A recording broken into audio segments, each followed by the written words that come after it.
umakyat pa ako ng mga bus, nangaral ako ng salita ng Diyos noon. At basta sa lahat ng ating mga kasalamuha, makashare tayo ng salita ng Panginoon.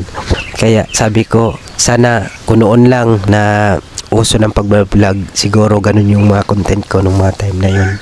Pero ganun pa man, ano man nangyari sa mga buhay natin, iba't iba yung mga pinagdaan natin, mga balakid sa buhay, bako-bako sa ating paglilingkod sa Panginoon, marami mga struggle. Pero baga ngayon, babawi ako sa tulong at gabay ng Panginoon. Nauli na pa ako sa biyahe, talagang napakalayo ko na sa Panginoon, naglaylo sa Panginoon.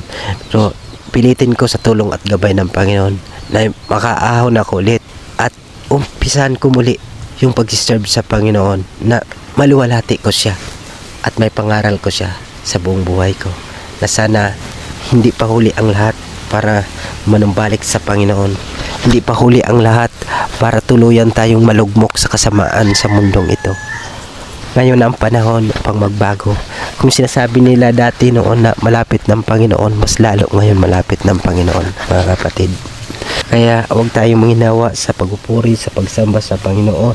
Wala po tayong ibang itaas, pupurihan, ipaglaban, ipanalangin natin ng ating mga sarili na bigyan tayo ng lakas ng Panginoon. Nung paglabanan natin ang lahat ng mga pagsubok na dumating sa ating buhay. At siya ay ating maluwalhati at may taas at mapapurihan. Sa lahat ng aking mga followers dyan, sa lahat ng aking mga solid followers, kung dati man sa lahat ng na-influensyahan ko, kung na-influensyahan ko kayo ng mga hindi na ayon sa kalooban ng Panginoon, mga masama man sa harapan ng ating Panginoon, in-idolize nyo. Ngayon mga kapatid, minabawi ko sa inyo na sana si Lord ang ating idolize sa buhay natin, ipangaral natin. Siya po yung tataas natin sa buhay natin. Sana sa lahat ng aking mga followers, sana na-challenge ko sa iyo, sana maglingkod tayo sa Panginoon, sa ating Panginoong Diyos. Magpuri tayo, paglingkuran natin siya sa buhay natin, ipagmalaki natin, ipagmataas natin ang ating Panginoon, hindi yung sarili natin. Sa buhay ko, binawa ko yung sarili ko at tinataas ko ang ating Panginoon. Marami akong pagkukulang sa Panginoon, marami akong mga nagawang kasalanan na hindi karapat-dapat sa harapan ng Panginoon, pero ang lahat ng yun linuhod ko sa harapan ng ating Panginoon. Nangingi ako ng kapatawaran gaya ng sinabi sa Isaiah 1:18 na gaano man ka itim o ka pula ng iyong kasalanan, kung hindi kang magpakumbaba at lumapit muli sa ating Panginoon, kaya paputiin ng Panginoon kagaya ng niebe, kagaya ng bulak. Ganun pa man, ang aking kasalanan parang maitim na mapula na, pero alam ko na papaputiin ng Panginoon yung aking puso't isipan, ang puso't damdamin ko, basta magpakumbaba at magbalik loob ako sa Panginoon. Kaya wala akong ibang tinataas na purihan, dakila sa aking buhay kundi ang Panginoon lamang. Sa buhay ko minsan naiyak ako sa buhay ko, sa mga ginagawa ko na halos hindi na napaparangalan ang Panginoon sa mga ginagawa ko. Kaya nais ko magbago sa tulong at gabay mo, Panginoon. Nais ko mag-content ng mga content na makabuluhang bagay na para maluwalhati ang Panginoon. Kaya matagal ko na sana sasabihin to, pero ngayon di ko talaga mapigilan, na-convict ako.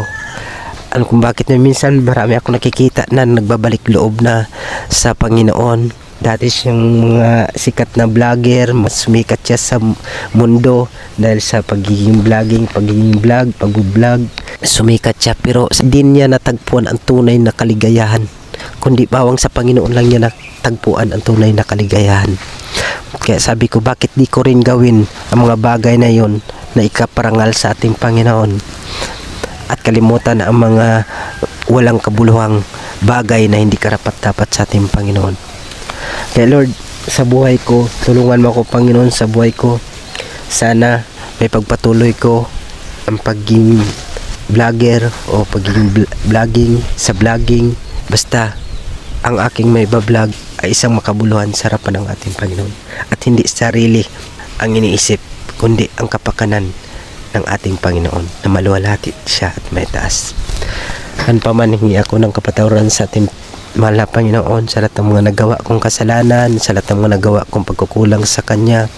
Marami akong pagkukulang sa Kanya na hindi nayon sa Kanyang kalooban, pero ang lahat ng iyon pinagsisihan ko na tinalagkuran sa aking aking sarili sa tulong at gabay ng ating Panginoon para sa ikakabuti ng ating landas sa panampalataya sa Panginoon.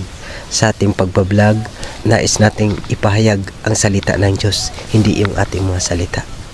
Kaya lang sa lahat ng ating mga kapatiran, sa lahat ng aking mga solid followers dyan, sana kung na-influensyan ko kayo natin ng mga hindi makabuluhang bagay, sana sa Word of God, sa pangalan ng ating Panginoon, ma-influensyan ko kayo ngayon. At sana mag-decided kayo magbago at magsunod mag-serve sa ating mahal na Panginoon. Inaasahan ko po, sana ma-influensyan kayo ng ikakabubuti ng ating kaluluwa dun sa langit at hindi dun sa impyerno. Sa totoo lang, sayaw at sa gusto natin, kung hindi tayo susunod sa ating mahal na Panginoon, dun tayo tatapon sa dagat-dagatang apoy. Dun tayo tatapon sa dagat-dagatang apoy sa impyerno. Pero kung magsunod tayo, maglingkod tayo ng lubusan sa ating Panginoon, tiyak na dun tayo sa langit ilalagay ng ating mahal na Panginoon. Kayo lamang mga kapatid, mga ka-assorted, mga idol mo guys. Sana naunawaan nyo ang ibig sabihin ko sa sinabi ko na kailangan magbago tayo sa harapan ng ating Panginoon. Ngayon na ang panahon upang maglingkod, mag-serve tayo at purihan natin ang ating mahal na Panginoon. Maraming salamat. God bless all.